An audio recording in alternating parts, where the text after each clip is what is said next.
Hello everyone and welcome back to the Great Book of Grudges. My name is Nathan and today we're going to be talking about the Immortal Empires again, more specifically focusing around that of Ind and Khuresh. I wanted to talk about this a few days ago, more or less around the time of the map drop, but the idea was to wait a little bit so I could collect my thoughts and see if I could look at things quite realistically. So, Ind and Khuresh themselves are very large, as you can see. This is zoomed in quite heavily, but we can tell that both of the countries more or less mirror that of certain other countries in the Warhammer Fantasy universe, with by scaling standards more or less being around the size of the Empire, perhaps a little smaller, but obviously there are plans for this. We can tell very easily from just this. Two landmasses that big and not being playable in the future is obviously going to be, well, a big disappointment. Now obviously there are some plans for Ind and Khuresh because Creative Assembly themselves stated in their most recent blog with Borders of the Known World, which goes as follows: though included within the map, not all landmasses and oceans will be traversable at the launch of Immortal Empires such as Ind and Khuresh. So as far as I and many others are interpreting it, it's likely that these areas will be opened up in the future. Again, it makes sense because even with all the legendary lords that we do have now, things will start to look a bit cramped, so they'll need more areas for DLC. Plus, the fact is, there's not a lot of army books left, and if they want to do something, they'll have to team up with Games Workshop again to possibly create Ind and Khuresh as possible army books. Once again, not confirming this, but it's more of the case of it could be possible considering that we have Grand Cafe and we do have Kislev, which did get new iterations for that of Warhammer the Old World, so it's very possible that this can happen once again. The question stands right now, is it likely that we'll get them as a DLC? And we have two scenarios here. So one scenario, and this is something that we all have to take into account even if we might not like this, is that we won't get them as DLC, but the area is still opened up for future DLC, for just legendary lords being put in there and so on. It's something that has crossed my mind in the past, because we have to be realistic. Maybe Ind and Khuresh isn't in Games Workshop's plan. And yes, I know I'm saying a lot of Games Workshop here, but keep in mind that they own the IP, so they're the ones that kind of decide if this is going to happen or not. It is possible with adding in more and more Lord packs. It depends on how much DLC, of course, that we do get throughout the lifespan of Warhammer 3. Though Creative Assembly have said many years, we do know that, sometimes they just drop support for a game. It does happen and it can happen again. However, we do know that race packs do sell very well. Stuff like the Tomb Kings, even the Beastmen and the Wood Elves back in the day when they were, well, let's just say very lacking in terms of mechanics, were still relatively popular in terms of sales. It's clear that the race packs themselves are very popular, and they might be more popular than, well, the majority of possible Lord packs that could be possible throughout the lifespan of Warhammer 3. To Creative Assembly, race packs could be very beneficial. But then we have to look at it from a Games Workshop standard. They'll have to put some staff members from their own teams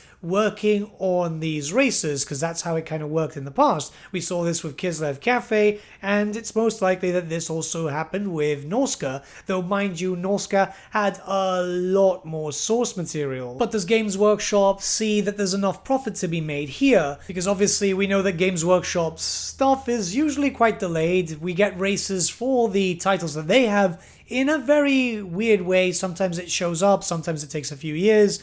So would they want to take staff away from that unless they're actually working on these races for Old World, like I've said? Which would obviously be great cross-promotion and two sources of income for GW, and yeah, we all know how Games Workshop love money. It's still too early to tell if we will get them for Old World, mostly because Old World posts have been a little distant from each other, let's just say that. Now, the second point here would be, yes, they could very much become race packs in the future. I wouldn't say anytime soon, but maybe a year, 2 years down the line we could get one, and then a year, 2 years down the line we could get another.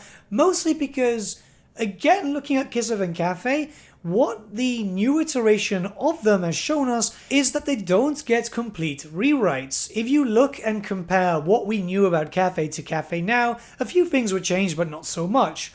Now, if we look towards Kislev, which had the more concrete version of lore, yes, some things again did change, but the majority of Kisev's lore has stayed the same, which is a good thing because, well, you know, a lot of us grew up with this lore, especially with that of Kisev, you know, the whole 6th edition army book for Kisev, well, supplement, but you know what I mean. It's something that has stayed familiar, but still has a new coat of paint. So if we look to the 2 new races, Ind has a decent amount of lore, and I would probably say that it has more lore than Cathay did before its new iteration, and that's usually because, well, even if you look at the, say for example, the Warhammer Fantasy Wiki, it's been featured a lot throughout a lot of the army books, mentions here and there, kind of sporadic, but that's how it goes, and then obviously a lot of additions through Warhammer Fantasy Roleplay, the largest of it being through 2nd edition Warhammer Fantasy Roleplay, which at this point is kind of outdated, but would still remain the same. Ind has received a few mentions in 4th, and I can imagine the Games Workshop are quite keen to allow Cubicle 7 to keep adding to it. Khuresh, or better yet said, the Snakemen of Khuresh, has very, very little lore, and I would say, by comparison, it's probably got the least out of all known nations or kingdoms. It's just one of these weird things where the Naga just didn't really get a lot of stuff. Now, interestingly enough, they did get some new lore this year by Cubicle 7, once again in Warhammer Fantasy Roleplay, which gave them the Dreadmore, something that a lot of us weren't expecting. So it's very possible that since that was greenlit by Games Workshop, again, these types of things need to be approved by GW, maybe Games Workshop do have plans for Khuresh. Now, I think that we will eventually get them as DLC. I know a lot of people think otherwise, but it very much depends on the person, and that just makes sense to me because big DLC like race packs definitely would increase the longevity of the game. There's no Total War Warhammer 4 to promote or work on, and now they have to make use of the land that they do have available to them, so this is pretty good DLC opportunity. Again, only if this game does last for years or many years, as they've gone on record to say in certain interviews, as expected. Now, yes, we do have to talk about the elephant in the room. A while back they did say in an interview, there's no plans, there's no plans, there's no plans.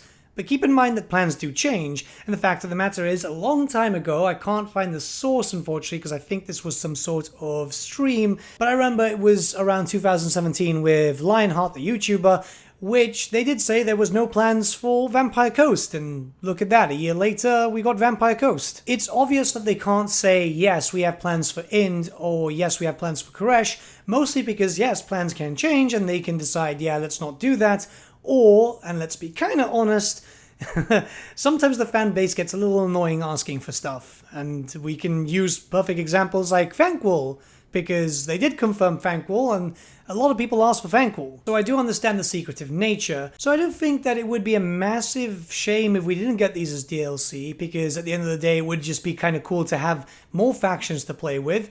I know some people are more keen on monster factions more than human factions, but I think both Ind and Khuresh, even Nippon in the future through some sort of map expansion, which we have seen in the past, could be possible. Though with all that being said, I'm choosing to remain hopeful. I know some people say there's no point hoping for it, but it's better than just thinking nothing and resigning to the idea, because we've been surprised in the past before. But let me know your thoughts in the comments below, and let's start a bit of a discussion. What do you think? Do you think they're going to be DLC or not?